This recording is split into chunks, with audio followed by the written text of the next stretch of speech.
한국 증시가 2,400을 잠깐 깼다가 이제 2,500을 살짝 넘겼는데 한국 증시가 하락할 때는 환율을 체크를 해봐야 됩니다. 외국인들은 이제 한국 주식의 모멘텀보다는 파생에서의 이익, 판차익, 정책 수혜 이런 것들을 보고 들어와요. 한국 주식의 밸류에 대한 기대가 적다라는 점, 불확실성이 많은 시장이라고 생각하는 점 이런 것들 때문에 대한민국 투자를 장기 투자처럼 보지 않고 있습니다. 제도가 개선이 돼서 외국인들이 우리나라를 장기 투자를 할 수 있는 밸류를 보고 들어올 수도 있는 이런 환경을 만들어줘야 코스피가 3,000을 넘을 수 있다 생각을 하거든요. 지금 코스피가 하락하는 이유 중에 하나는 달러 강세입니다. 환율에서 불리해지니까 자동적으로 팔고 나가는 물량이 있죠. 환율이 하락하면 다시 들어오는 물량이고 이런 것들은 환율에 따라서 왔다 갔다 하는 거기 때문에 대한민국의 문제가 아니라 그냥 달러 자체가 강세냐 약세냐 이거에 따라서 왔다 갔다 하는 물량이니까 우리가 이거에 대해서 어떻게 대처할 수 있는 방법은 없습니다. 기다리면 된다 이렇게 볼 수 있는데 문제는 트럼프의 발언들을 보면은 환율 하락 요소가 별로 보이지가 않습니다. 이런 이유로 유로화도 급락을 시작했거든요. 제가 보는 마지노선은 1.07 정도인데 지금 1.04예요. 1.10일 때가 증시가 좋은 상태다 볼 수 있고요. 지금 1.04로 내려왔기 때문에 꽤나 안 좋다 볼 수 있고 좀 있으면 유로 가치가 달러랑 동급이 되겠죠. 1대1이 될 겁니다. 이게 깨지면 보통 증시에 안 좋은 신호들이 나왔었거든요. 먼 나라의 환율이 중요한 이유는 신기하게도 이 유로화 가치가 코스피 지수랑 매우 흡사한 움직임을 보여요. 유럽은 중국에 수출을 하고 한국은 중국 경기에 영향을 받죠. 현재는 미국만 경제가 좋고 유럽, 중국 모두 좋지 않습니다. 이런 이유로 유로화랑 코스피가 동일하게 움직이는데 최근 코스피가 2,400이 무너졌다가 2,500으로 반등을 해요. 유로는 추가 하락이 나왔는데 어떻게 코스피는 상승을 할 수 있었을까? 한국만의 어떤 호재가 있지 않았을까? 이렇게 볼 수 있는데요. 제가 봤을 때는 우리나라에 매력적인 업종이 안 나왔거든요. 정책적인 수혜가 나온 것도 없었고 외국인 투자가 갑자기 들어온 것들도 아니고 이거 어떤 이유냐? 그래서 한번 찾아봤습니다. 이유는 코스피에 가장 큰 영향을 주는 삼성전자의 반등이었습니다. 자사주 10조 매입 계획을 발표하면서 주가가 반등을 했죠. 이 뉴스로 10%가량 반등을 했는데 추가로 주가가 오르지는 못하고 있어요. 만약에 이때 10조 매입 뉴스 발표가 없었다면은 지금 삼성전자 주가는 4만원대에서 맴돌고 있을 겁니다. 저번 영상에도 올렸지만 여기가 또 마진콜 라인대예요. 최대 주주들. 그래서 여기는 절대 허락하지 않겠다라는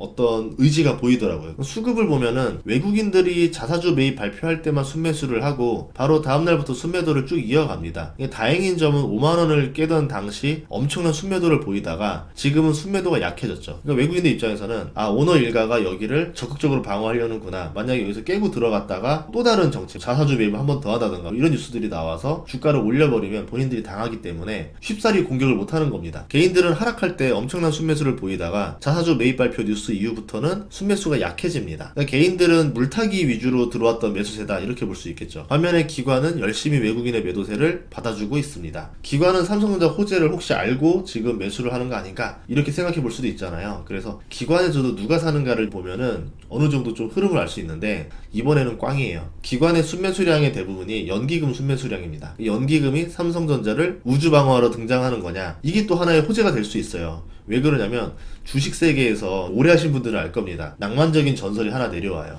2008년쯤인가요? 그때 삼성전자가 무너지던 시기에 연기금이 우주방어를 했는데 호가창에다가 삼성전자를 100만 주를 걸어놓습니다. 딱 한 호가창에다가 이 가격 이하로 내려가는 건 안 돼 라고 하면서 마치 장판파의 장비 같은 기세를 보여주는 거죠. 그런데 지금의 연기금 매수는 그 정도의 기세는 아니고 다른 이유입니다. 삼성전자 주가를 국민연금이 다 지켜주겠다 이런 의지가 아니에요. 물론 국민연금이 지금 저가에 물타기를 하는 건 맞아요. 여론의 의식도 뭐 있었겠죠. 근데 진짜 이유는 우주방어 이런 게 아니고 국민연금은 이제 국내 주식 투자 비중이 13%밖에 안 되기 때문에 벌어진 일입니다. 해외 주식 비중이 34%, 국장을 떠나고 있는 국민연금입니다. 그리고 이번에 100조가 넘는 돈을 벌었죠. 국장이 떠나는 게 옳았다라는 거를 국민연금이 앞장서서 보여줬거든요. 한쪽은 국장 살리기 위해서 밸류업이다, 금투세다, 상법이다 이런 것들 논의 중인데 한쪽은 국내 비중을 줄이고 있습니다. 국민연금 해외 주식 내역을 보면은 빅테크를 주로 가지고 있어요. 그래서 100조가 넘는 수익을 낼 수 있었고요. 국민연금은 정해진 비율이라는 게 있어요. 해외 주식에서 수익이 났으니까 팔아서 비율을 맞춰야 됩니다. 반면에 국내 주식에서 손실이 나서 비율이 줄었으니까 이걸 다시 사서 맞춰야 돼요. 그런 의미에서 포트폴리오 조정이라 볼 수 있고 가장 시가총액이 큰 게 삼성전자입니다. 애플만큼 담고 있죠. 또 가장 많이 하락하기도 했기 때문에 매수세가 들어오는 것이다. 이렇게 볼 수 있어요. 국민연금 같은 경우는 살 때 한 번에 왕창 안 사고 계속 나눠서 끊어서 사거든요. 국민연금 입장에서도 잘못됐을 때 정당한 이유로 내가 분할 매수를 했을 뿐이다 라고 말할 수도 있는 거고 그게 리스크를 가장 적게 가져갈 수 있는 매수 방식이기 때문에 이 방법을 택합니다. 한 번에 왕창 사면은 본인 때문에 주가가 올랐다가 떨어지게 되면 본인만 비싸게 사는 꼴이 되잖아요. 이제 포트폴리오 조정이 끝나면 연기금 매수세는 종료될 수 있거든요. 그러면 삼성전자는 누가 사주고 코스피는 누가 방어를 할 것인가? 지금으로서는 우주 방어를 할 수 있는 주체가 보이지 않습니다. 않습니다. 이 상황이 미국 증시에도 좋다고 할 수는 없어요. 유로와 달러 가치가 1.0을 깨고 아래로 내려간 적이 한 번 있었는데 이때가 영국 연기금 파산 우려가 나오면서 증시를 끌어내렸죠. 이후에 증시는 대상승세로 갔는데 이때 파월과 옐런도 놀랬습니다. 이후에 발언과 정책이 유화적으로 바뀌었어요. 몇 달 뒤에 실리콘밸리뱅크 파산까지 하면서 이제 이들은 매를 가장한 비둘기가 됐죠. 그리고 증시가 2년 내리 상승합니다. 유로화 가치가 1.0을 깼을 때 미국 달러 지수가 114였거든요. 지금 트럼프가 당선되고 달러 지수가 107을 넘겼습니다.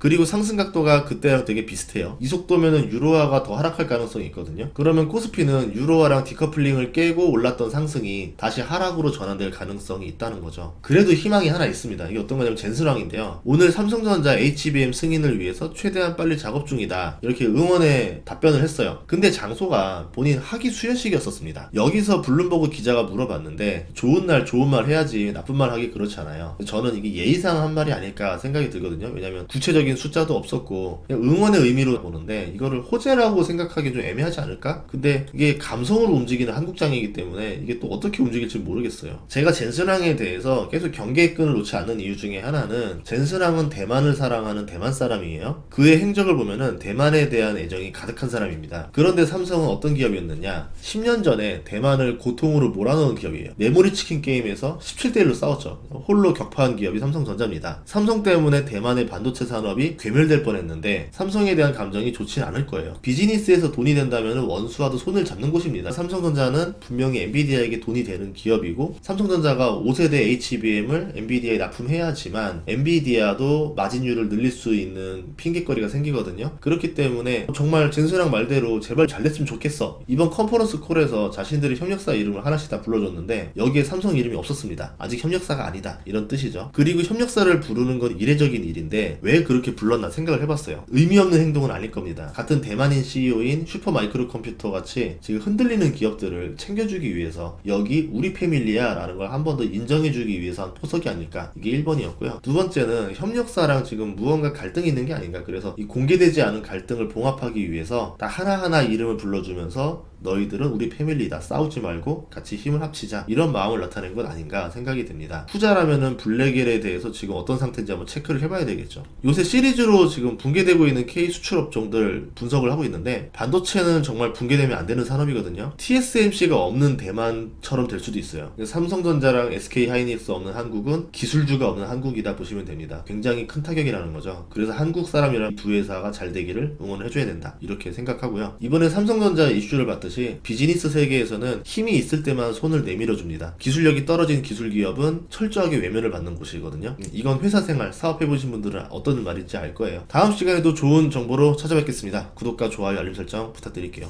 고맙습니다.